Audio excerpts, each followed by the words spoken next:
E agora nós vamos ver o principal teorema sobre grupos. Então, pensem comigo. Ó. Você tem um grupo, você tem subgrupos, você tem ordem do grupo, ordem dos elementos. E agora, nessa parte final, a gente juntou isso tudo.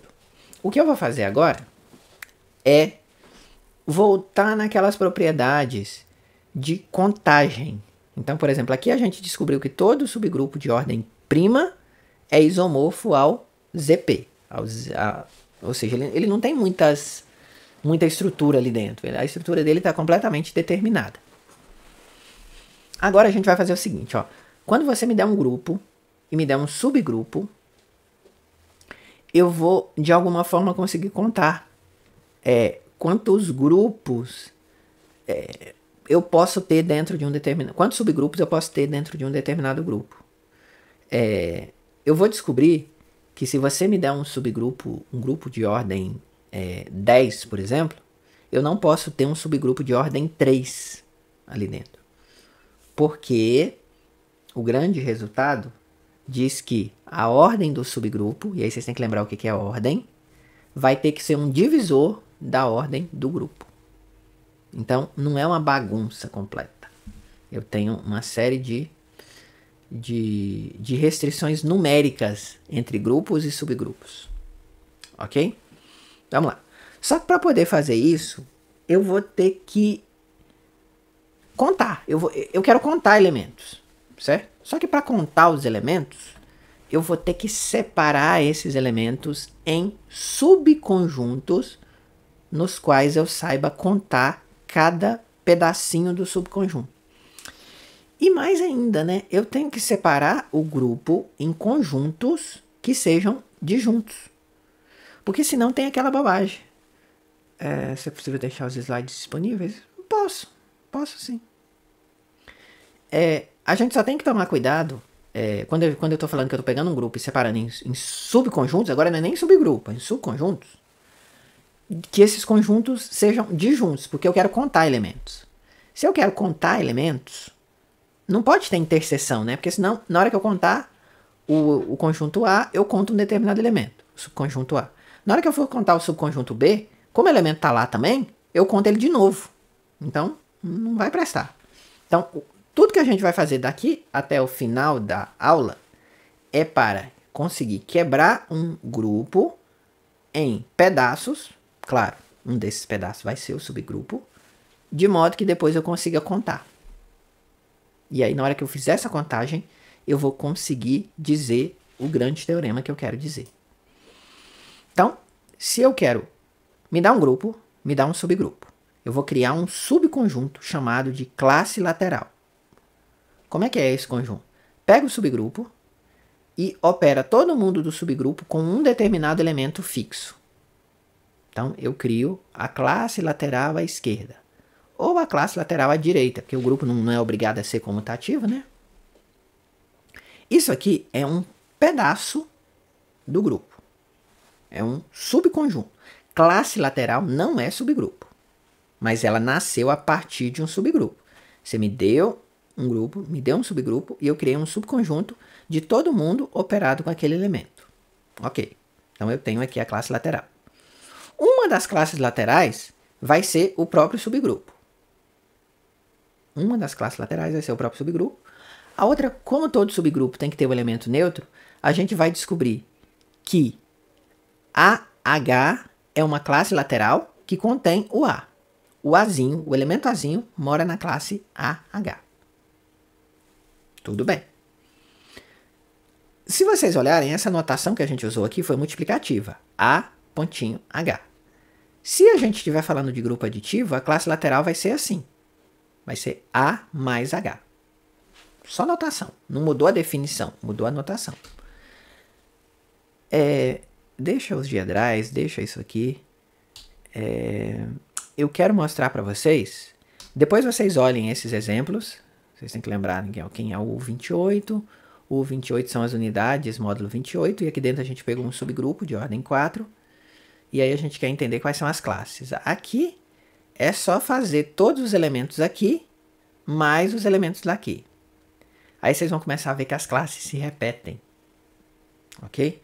mas eu não vou fazer essa conta aqui não. Isso aqui está no dever de casa para vocês, porque tem vários exemplos. E o André faz isso lá muito tranquilamente na aula dele.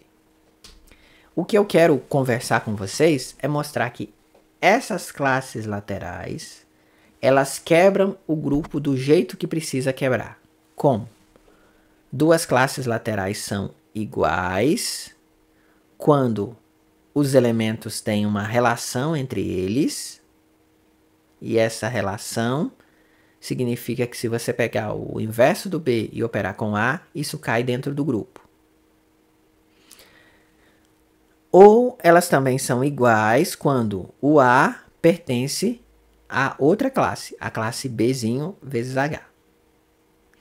E a outra coisa é que se essa interseção é vazia, é não vazia, ou seja, se tiver um elemento que é comum à classe AH e à classe BH, então na verdade as classes são iguais.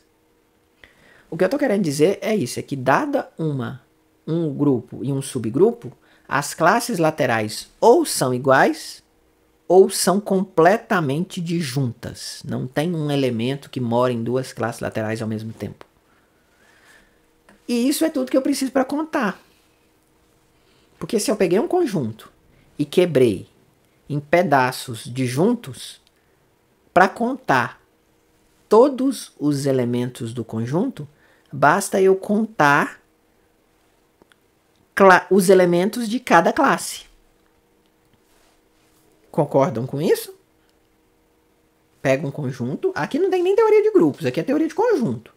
Pega um conjunto, quebra ele em 10 conjuntos, e eu sei que esses conjuntos são todos disjuntos.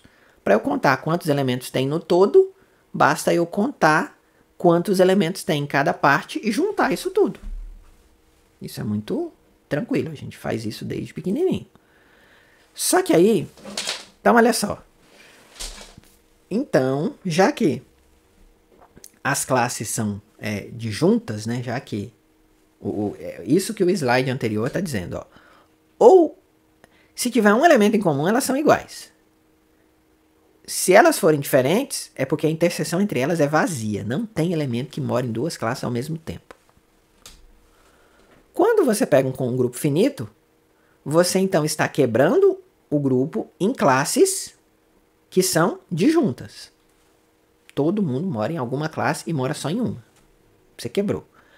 Então, contar quantos elementos tem aqui é contar esse elemento, quantos elementos tem aqui, somar com esse, somar com esse, somar com esse, somar com esse. E agora nós vamos aqui para cima. A função que pega o H e leva em AH, que pega o Hzinho e leva no A operado com H, é bijetora. E aí, se ela é bijetora, e se a gente estiver mexendo com um grupo finito, ser bijetora significa ter a mesma quantidade de elementos. Em conjuntos finitos, só é possível dois conjuntos terem uma bijeção entre eles se eles tiverem o mesmo número de elementos. No infinito, a história é outra. Mas em conjuntos finitos, só é possível ter uma bijeção se eles tiverem o mesmo número de elementos. Se o subgrupo H está em bijeção com uma classe lateral, e esse A aqui é qualquer, eu estou dizendo que todas as classes laterais têm a mesma quantidade de elementos. Quantos elementos? O mesmo número de elementos que tem em H. Então agora ficou fácil. Quantos elementos tem em G? Era isso, mais isso, mais isso, mais isso, mais isso. Só que todos esses números aqui são iguais. Todos os números. Quantos elementos tem em cada classe lateral? A mesma quantidade que tem no subgrupo. Então acabou. Então, agora a gente tem... deixa os exemplos para vocês olharem depois. Você vai ter, então, uma quantidade específica de classes laterais. E esse número é chamado de índice de H em G. Então, você me dá um grupo, me dá um subgrupo, eu crio as classes laterais, Descubro que em toda classe lateral tem o mesmo número de elementos que no subgrupo. E agora eu vou contar isso. Quando eu conto isso, acabou.